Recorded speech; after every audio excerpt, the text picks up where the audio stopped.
Fala galera, então ligado conosco aqui no Extracampo.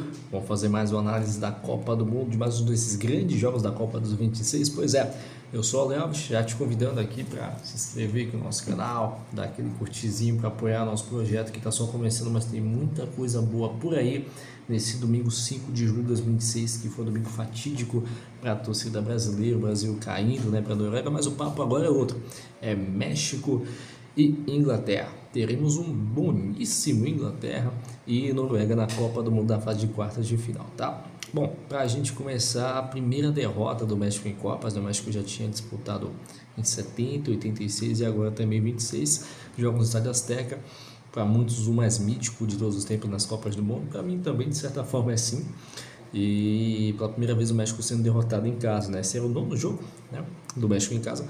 E esse 3-2 para a Inglaterra mostrou um pouquinho do que foi a partida. Muito movimentada, pedia mesmo e permitiu muitos gols. Os dois times jogaram para isso, jogaram bem. Parabéns ao México, acho que o México foi muito além do que poderia, a gente vai falar em relação a isso. E especialmente a Inglaterra pela classificação. Para a gente começar, vamos lá, porque o México iniciou o jogo hoje com a escalação, até uma escalação não, mas uma ideia de jogo positiva, mais ofensiva do que a gente imaginava. Não é só pelo fato do México jogar em casa, até um pouco de altitude, de certa forma também ao seu dispor, né? Porque a cidade do México é uma cidade que tem sim uma altitude de mais de 2.200 metros, então de certa forma isso poderia também influenciar um pouco o jogo, mas não só por isso. O México iniciou com o Rangel, com o Sanches, o Montes, o Vázquez e o Gallardo, com a linha de 4 defensores, que já era natural, só que com o volante só o Queiro. Para mim, aliás, um dos melhores em campo. Trocou muitos passes, distribuiu o jogo, que foi uma beleza, teve excelentes coberturas. E a gente viu o Mora e o Romo muito entregues. Aliás, acho que entrega é muito que resume esse time do México, né? Com o Alvarado, com o Quiñones e o Jiménez. Raul Jiménez e o Quiñones, acho que o Joseph Quiñones, né, não dá muito o que dizer a não ser parabéns. O Jiménez, ele tem uma história bacana, depois de já ter praticamente deixado o futebol por conta de uma situação que ele teve uma pancada na cabeça, né? Volta a marcar aqui, agora já seu terceiro, na verdade, o quarto gol em Copa do Mundo.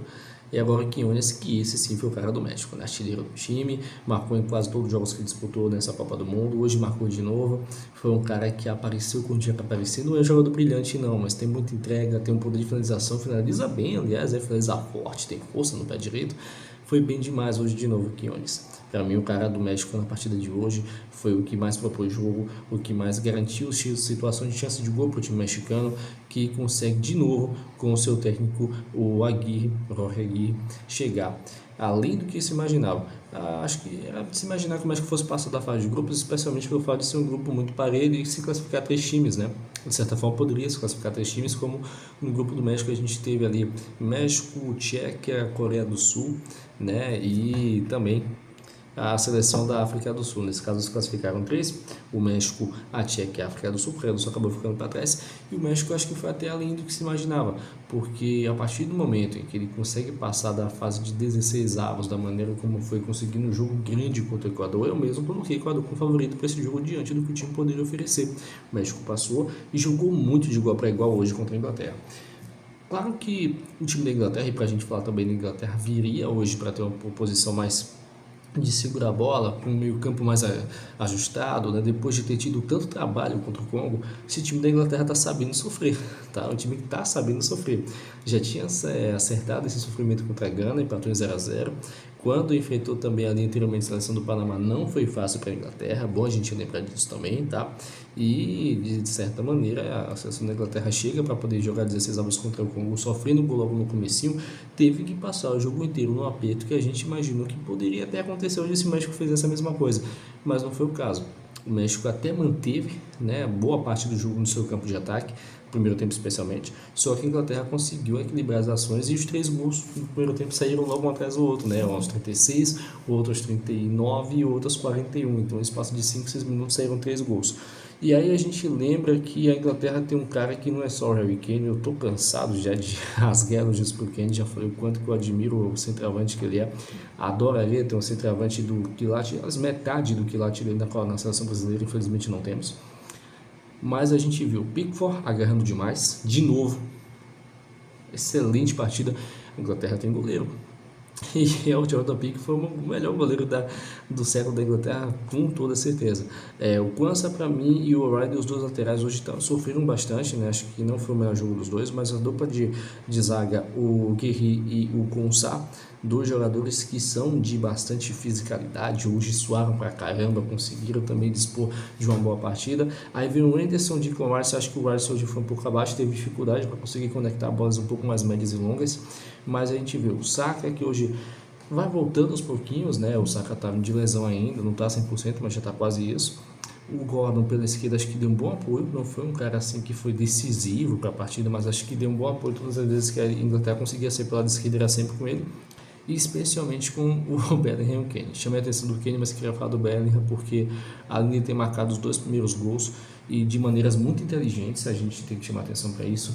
Ele ditou o ritmo quando a Inglaterra saía para o jogo. Ele chamou, voltava, fazia quase que um segundo volante, depois tirava de novo de terceiro jogador do meio campo para poder distribuir para as duas pontas, aí voltava para ficar atrás do Harry Kane, fazia quase de falso 9, enfim, fez de tudo o Bellingham hoje, o cara da partida, melhor que o Quinones, perdão, só mesmo o Bellingham e o Kane, então excelente.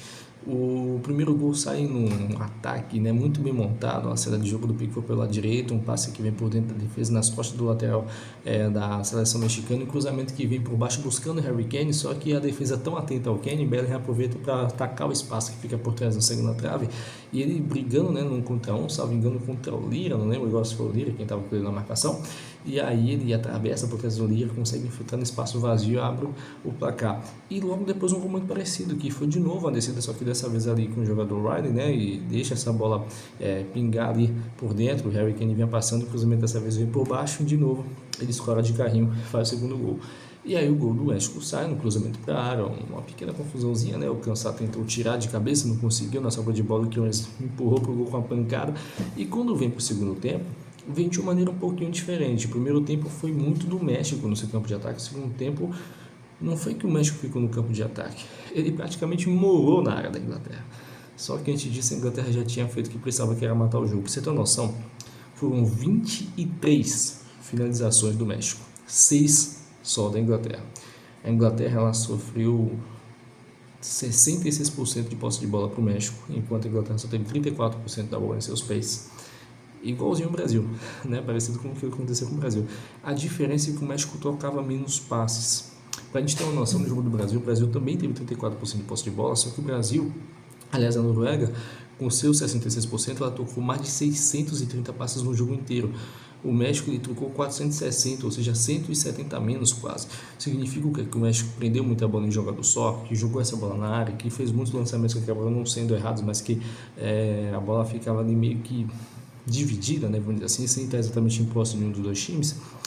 E pela falta, talvez, de um jogador para dar esse poderio técnico no meio campo do México, o México não conseguiu empatar o jogo. Fez o gol com o Jiménez depois, né, da Inglaterra já ter feito o terceiro, diminuiu, pressionou muito na parte final do jogo. O Pickford fez um grande jogo muito por conta disso, foi muito exigido. Acho que a defesa da Inglaterra é uma defesa que está muito cansada, fisicamente mesmo falando. Vai ter o trabalho com a Noruega, o Haaland vai ter... Acho que o Haaland vai ter aí um pouco menos de dificuldade que ele teve contra o Brasil, tá? Para poder chegar na área, para poder encaixar algumas conclusões de ataque, inclusive para poder marcar gols. E aí um detalhe importante, a gente teve nesse jogo aqui, já o início do segundo tempo, aliás, esqueci de falar disso, a expulsão do Kansas.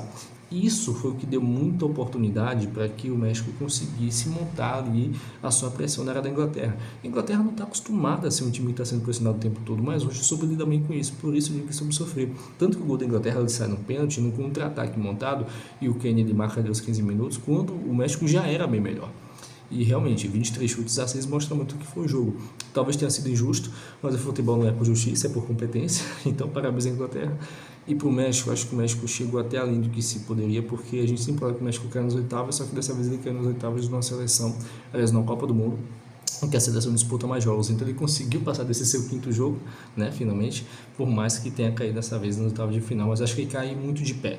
dentro de casa, sendo aplaudido, merecida a campanha do México. O México chegou, assim, com críticas, eu mesmo critiquei bastante. O time do México não era um time que aparentava ter muitos talentos, né, vamos dizer assim, técnicos, mas o time mostrou muita entrega, muita valência. Se o Brasil hoje tivesse metade da raça que o México teve, quem sabe poderia ter tido até um resultado melhor contra a Noruega. Infelizmente não foi o que aconteceu. Pelo lado do México, parabéns. Pelo lado da Inglaterra, ainda mais, teremos aí um grande Inglaterra e Noruega nas quartas de final. Um forte abraço, continue com a gente aqui no Extracampo. Eu sou o Ale Alves dizendo até logo.